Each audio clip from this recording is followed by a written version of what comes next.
On Target Institute presents a teaching from the Men on Target small group curriculum.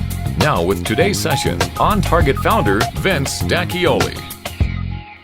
Well, hello men. How you doing? Welcome to OTI, Men on Target curriculum. This is going to be an introductory session for Module 4, sessions 25 through 32.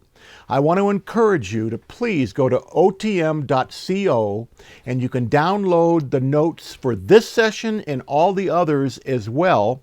And you can also find out about what it takes to become a member of the On Target Institute. We have some exciting things to share with you and want to encourage you to go there. One of the reasons why we do an intro session, by the way, is to help you understand over the next 8 sessions some of the things that we're going to be dealing with. And you can make notes, and in your discussion time, you can talk about what of these upcoming sessions would perhaps be most important for me, and actually take those things to prayer and say, Lord, in these sessions that are coming, please prepare my heart for better understanding some of the things that we're going to be talking about. Over the next 4 sessions, we're going to be talking about facing trials. And then we're going to enter into a man and his series. We're going to start with a man and his wife. There's 2 sessions there. Then we're going to be talking about a man and his family. And we'll end finally with a man and his kids. But in these next 4 sessions, we're talking about facing trials. There are 4 different parts. Each one of them, we're going to preface it with this saying that I came across a while ago, and I think you'll resonate with this. It says, only God can turn a mess into a message, a test into a testimony, a trial into a triumph, and a victim into a victor. And I believe that is true.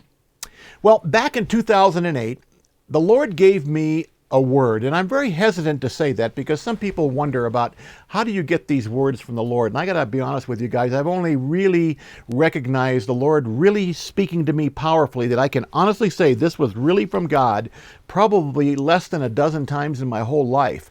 But this one was profound. It was in 2008 going into 2009. I was praying and asking the Lord how I should approach this next new year. And he said this, he said, my people, the meaning you and I, my people are not prepared. And I remember I wrote that word down and I wondered, what does that mean? My people are not prepared. Well, if you recall, in 2008 going into 2009, we ended up having that big financial crunch.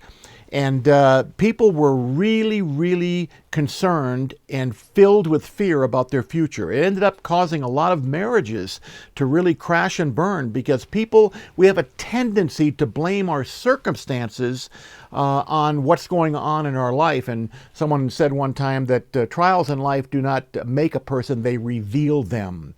And little did I know at that time that that word was really meant for me.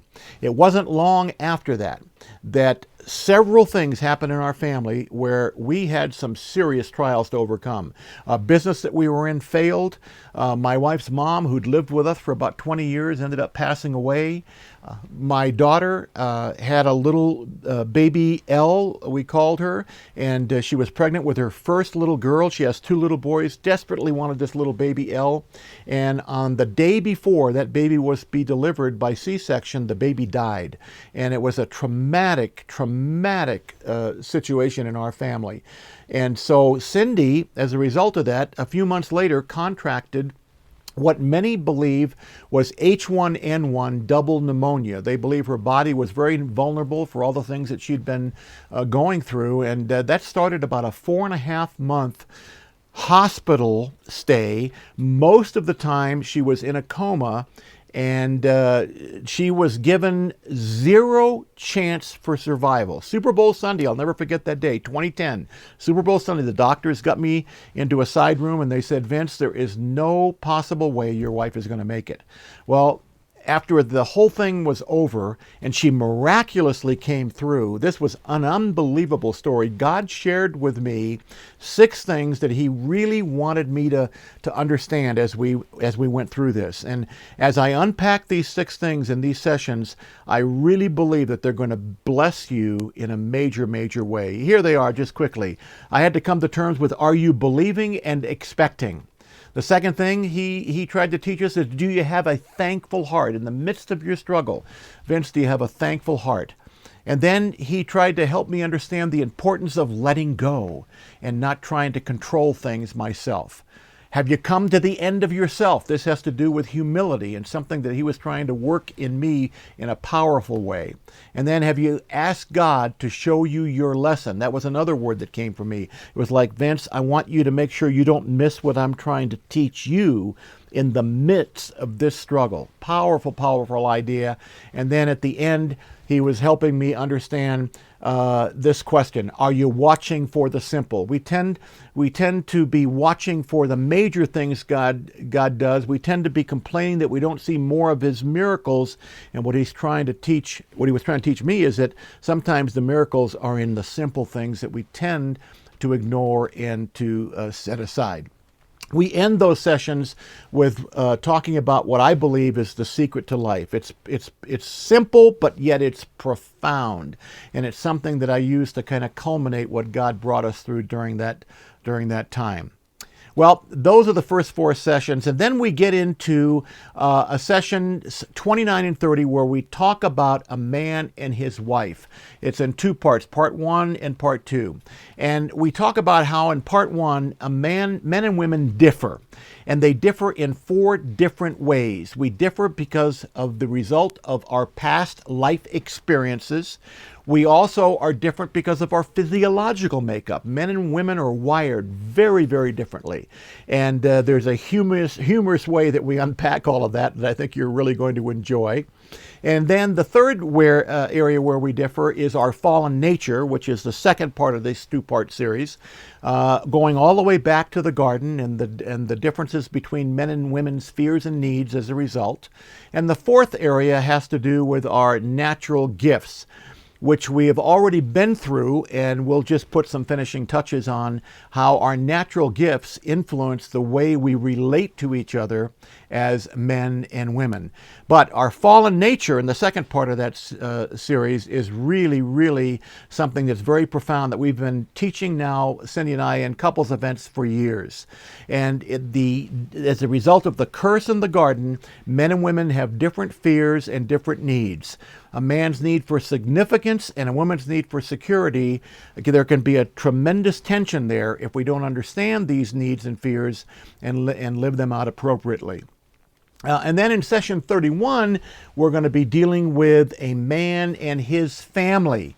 We're going to be talking about how a man has to live out 3 offices in his home.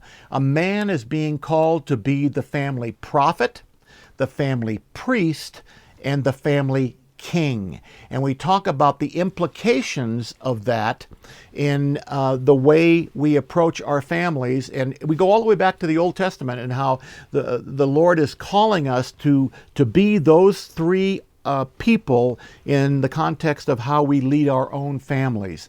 And then we also in that session talk about the 3 lies that men believe. Lie number 1, men tend to believe that my work is a priority. Success is important. And we put so much effort into our work that sometimes our family really misses out.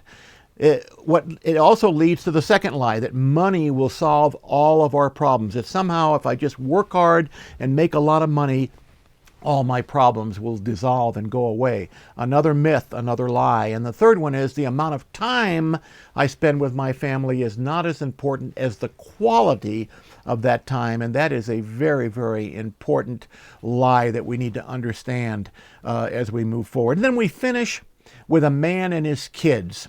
And I like to suggest, as we get into session 32 and a man and his kids, that the recommended reading, and if you want to prepare for that, I highly recommend you buy Gary Smalley's book, The Key to Your Child's Heart. It's been written many, many years ago, but in my view, probably one of the best resources I've ever found in terms of being learning how to be a good parent.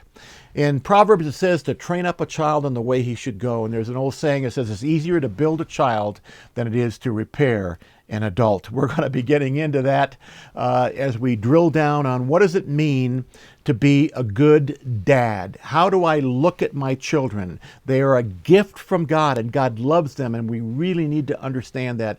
And by the way, guys, I really believe that's a major, major issue in the world we are living in today. The world is taking our kids in a whole different direction. It's very important that as parents, we discover how to stop that drift and keep our kids on the right track as they pursue God and not the world. The life implication, dealing with the trials and understanding how to be a better husband, dad, and family leader is critical, guys, to becoming the man God intended. And of course, you guys know that On Target Institute is dedicated to helping all of us become the man that God intended. I am really excited. These sessions that are coming up are powerful, and I really want to encourage you to prepare yourself for them. And the way you do that is in the life application time, in the questions that you can begin to talk about around your table. Talk about these issues, dealing with life's trials. You may, maybe you've gone through some trials. Talk to the guys in your group about that, and maybe share a little bit. Understanding my wife. That's very, very important for us to be thinking about as we move into these sessions. Becoming a better dad. And the question for you in your group time today, which of the areas above that we've just discussed are you most needing help in, and why? Talk to your guys about these three different broad categories and talk about which of these areas. Maybe in your case, you need some help with your wife right now. You're going through a real struggle. Talk about that. And guys, I can't stress the importance of this enough. Pray and ask the Lord to visit you powerfully during these sessions. I pray that God really blesses you in your discussion time and prepares you for what's coming. And until then, may God richly bless you, and don't forget about it.